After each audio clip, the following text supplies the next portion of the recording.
Hey there, sharing with you a quick way to make an easy connection to your calendar when you're trying to book guests on your podcast. But it's also a great way to do this for any calendar appointment at any given time. And the reason I suggest this is because sometimes it's really hard for us to remember all the calendars or all the URLs. So if we come up with something simple and easy to use that we use again and again, it makes it easier for us to remember and share those links out so we don't have to go and copy and paste and try and remind ourselves what the weird Calendly link might be, and then what happens if you change your calendar in the future. So this is the easiest way to do it. So using your core website, in this case I'm using Podetize.com, I go and I use what is called the redirections tool, and over on the sidebar it is down in the tools section and it's at the bottom of the list called redirection. And that gets me here where you can see we have tons of redirections. We're always sending it. Sometimes they call them a 301 redirect. That's what you're actually doing. So we're going to type in here the URL we want to direct from, what we want our short name to be. So I'm going to do podetize.com/guest-book.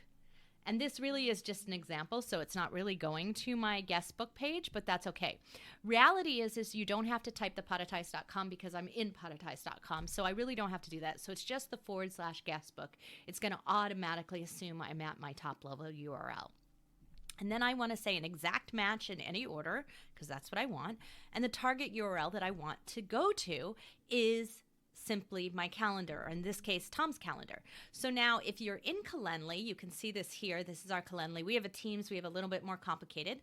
But if you are at any of your events, like you can see all your different events here, and you can go down to one that you want. And I was at the Power Appraisal one, so I'm going to copy the link. You can copy it here. You can open it up here. You can click copy link here. You can open up the page and you can copy link it. But I've copied the link, and what I'm going to do is I'm going to target it and put it right in there. So it's giving me the Calendly that I want it to go to. Now this is booking a Podetize audit session. That's a little bit different.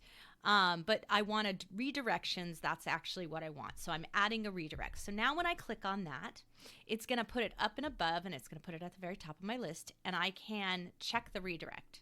And it's going to tell me whether or not it worked. So it says that it's working. Page was loaded. And then what I can do is just simply click on the guest book.